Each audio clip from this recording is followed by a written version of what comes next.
Hey, what's going on, beautiful jellyfish? It's Tracy. Thank you so much for taking a little bit of time today to hang out with me. I really appreciate it. And today's video, I'm going to be doing a little kind of like overview how my pre-release experience went at the Wilds of Eldraine pre-release that I went to last week.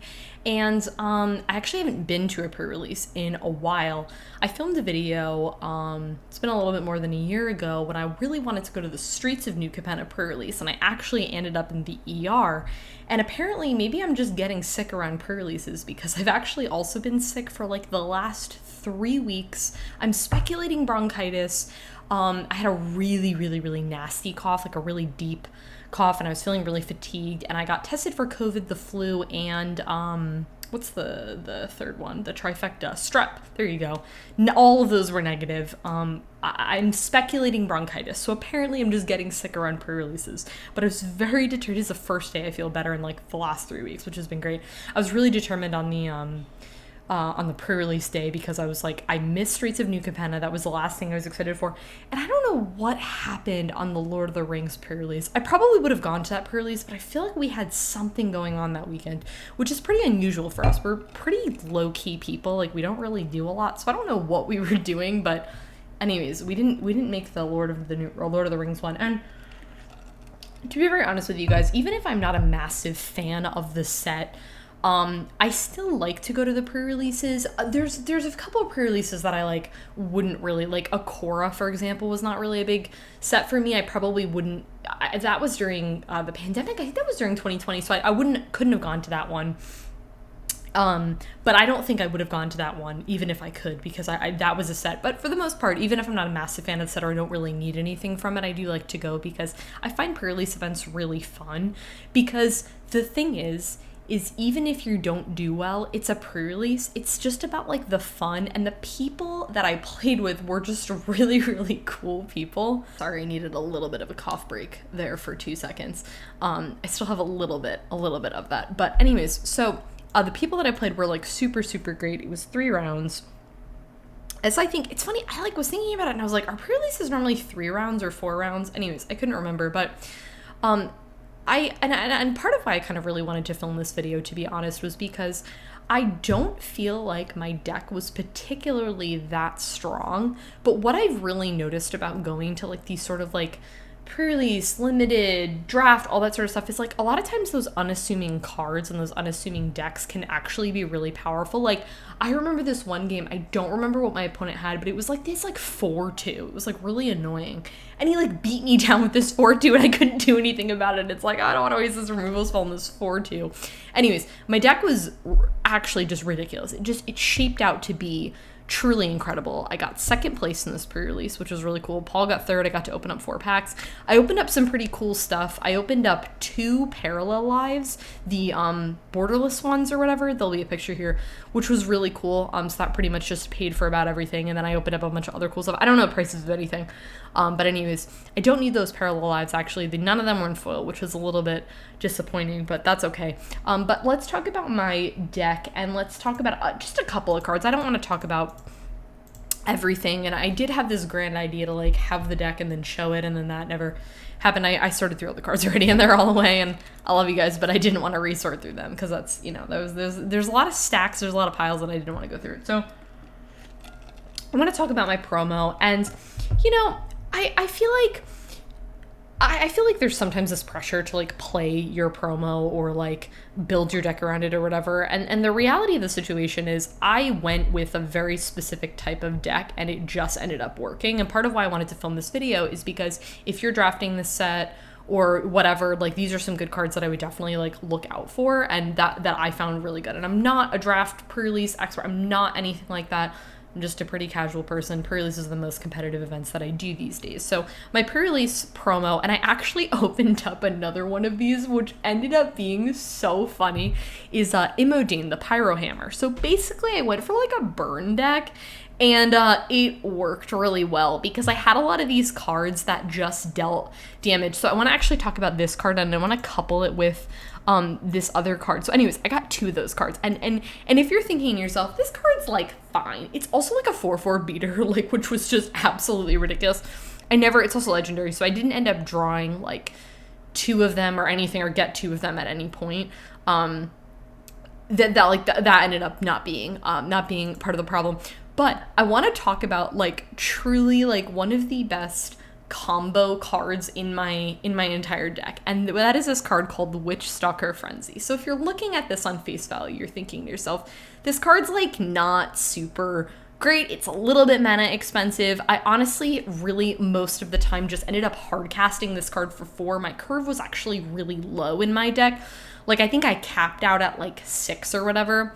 But anyways, I would deal 5 damage to target creature, and then with the Eldraine card, it would do 5 damage to my opponent, which was absolutely ridiculous. I was killing a creature and then doing 5 damage, and that was truly one of the best combos. Like when I did that to like I think it was my round 2 opponent, he just like was like absolutely baffled, like what just happened? Like you just killed my creature and did 5 damage to me. And I also feel like too, you know, and it was so funny, Paul was having a conversation with one of his opponents about it. He's like, you know, he's like, when we play Commander, it was like 40, like you just like 5 life in Commander, you're like, yeah, whatever. And then you're playing Bruce, you're like, oh my gosh, 5 life is like a fourth of my life total, right? And you're like, wow, that's just wild. So that combo was really, really ridiculous. I also kind of want to talk about a little bit about the other kind of piece to the combo, and this card was actually really interesting, and that is Heartflame Duelist. I actually also got this card, and to be honest with you guys, I really just primarily played with this card from what I was envisioning with the instant speed side, which is to deal 3 damage, and then the adventure card as well, which,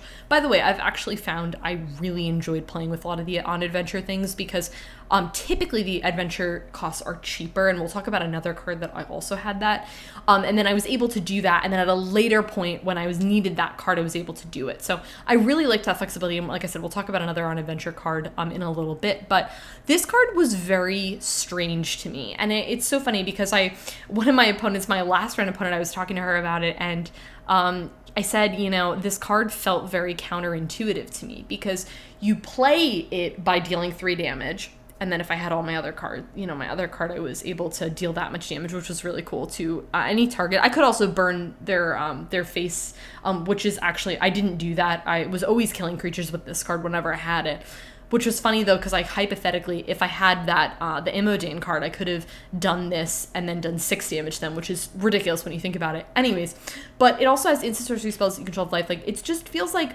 there's 2 separate ideas in this card, and it just feels like it doesn't really work as well as it might look, because you have that card, and then you're like, okay, I deal 3 damage, but then my instant sorceries like gain lifelink, but it doesn't synergize with itself, if that makes sense, because you've already done the on-adventure card. It has to work with other cards. Now, given I had a solid amount of instants and sorceries, like that Witch Stalker Frenzy that we talked about, so I was able to do that, and I was able to gain life. And with this card, I was able to win one of my games, because my opponent was like, I just can't deal with the life gain that you're gaining, because I seriously had like, I feel like maybe 10 instants and sorceries that were like just burn spells, really. Like, I had so much, you know? I played a burn deck, you know, it was pretty crazy. It might have been not been 10, it might have been like 8 or so, maybe it was like 7, and then I had a couple of other things, like I had like a card that, you know, got me some tokens, and then I had like, I think there was like, I had a destroy spell or something. Anyways, point still stands. I don't think that this card was as solid as it might look on paper. It's also a 3/1, which to me felt really awkward, because I was never really attacking with this creature unless the board was clear, which pretty much doesn't really happen, or they had a flyer and I knew they wouldn't block or something like that. So this card was fine. It worked in the deck and it did win me a game, but a little bit on the weaker side. I did mention a little bit of the lifelink, and I also want to talk about this card, which is called Curse Courtier. And this card ended up actually being really, really solid, because what ended up happening is we had another card, which I keep hinting at, which I'm going to talk about next. But I had a card, and I was able to remove the curse counter from it. There's a lot of ways to remove those not counters, I'm sorry, the roll tokens that are attached to it. So it enters the battlefield with that, which makes it a 1/1, which you're like, this card is just really not that good. But with the amount of things that like you want to sacrifice, I didn't find that to be a problem. There was like maybe one game where I was just stuck with it being a 1/1, but I was able to remove the cursed roll token from this, and I was just having a really great time. This is a really solid card. It's a 3 mana 3/3. Yeah, it has that little bit of a downside, but it was pretty easy for me to deal with and remove, and then, you know, so I really enjoyed playing with this card. I was a little bummed I only got one. I would have loved to play with another one, but the one of the stars of the show was truly just the Horror Donut, which was devouring Sugar Malt. Like, I love this set. It's just so fun. So first off, you have the instant create a 1/1. I love that. There was one game where I never actually got a chance to cast. One game that I actually never ended up getting a chance to cast, like the 6/6 side of it. But this card is absolutely ridiculous. Like, this is when you're talking about like a powerhouse of a card, this is what they're talking about. You've got your On an Adventure card, you create a 1/1 and a food, which is ridiculous for 2 mana. Like, that's insane for instant speed. And then this was the card that I was synergizing where when it enters, at the beginning of your upkeep, you may sack an artifact, enchantment, or token, which I always did. I sacked that roll token pretty much when I did that, or then when I had, other things, I would just sacrifice really anything else. I didn't really care at that point because I was able to swing with the 6/6 Menace Trample, which is pretty unbeatable. This won me, I want to say 2 games out of all the games that I played. This card was absolutely a house. It was one of the best cards in my deck. And it was so funny. I was like looking at this and I was like, this is a 4 mana 6/6. What? Like, I don't even count that 2 mana. I really don't, because to me, it was like that was happening at a completely different turn. I wouldn't hardcast this. I was always going to do that instant speed On an Adventure first. I loved playing with this card. It was truly such a joy and absolutely destroyed games. Like, a couple hits from this and your opponent is just dead. And that's not even talking about all the burn spells that I had. You know what I'm saying? Okay, we have to talk about truly one of the biggest MVPs that might look like it's not that good, and I need you to trust me on this. This card was a house, and that is Regal Bunnicorn. Truly incredible. Oh, I went black, red, white. Did I say that? I don't know. I'm sure you figured that out at this point, but the Bunnicorn was a house, let me tell you. So this card is incredible because it's always going to be at the very least a 1/1 for 2. But it's always going to be bigger than that. I found this becoming just large. This is a 4/4. A 4/4 for 2 mana. I don't care that it doesn't do anything. I don't care. I'm hitting with the card. The amount of times that I just played this very early on when it was just a 1/1 or a 2/2, and then someone's like, I have to kill the bunny. And I was truly a little sad because it's such an innocent card that you shouldn't want to destroy it. But I get why my opponents had to. They said a little bit like I'm sorry, I have to destroy the bunny. And I was like, I understand. This card was an absolute house. Like, the powerhouses, like, I really did play to my rares. And it's just, there was so much good stuff in there for me to do that. This card ended up being incredibly strong. So that's kind of where I want to kind of leave off with the cards. Those were just a couple of examples of cards that I found really strong. But like I said, I had so many of those burn spells and whatnot. And my deck just ended up turning into something really sweet. And it was so funny. Paul actually ended up going the same colors, which was really funny. And he's like, I say to him before we played any of the games, I was like, your deck is like an A-list movie, and then my deck felt like a C-list Hollywood movie that was like trying really hard to be the A-list movie, but like we just had no budget. Like, that's how it felt, and then it ended up just being really, really strong. So super, super fun. I really enjoyed this set, and I really enjoyed it. I will say, I think I prefer the first Eldraine better than this one. Not that this experience wasn't super fun. It was. I just think in terms of cards that I need for like external formats like my commander decks. And it's so funny because you might think to yourself, well, don't you want a lot of those fairies and things like that? I actually have a really small wish list from this set. I think I only want about 5 cards. That's not including like the many copies of Ristic Study that I would really love to pick up, but that's a story for a different day.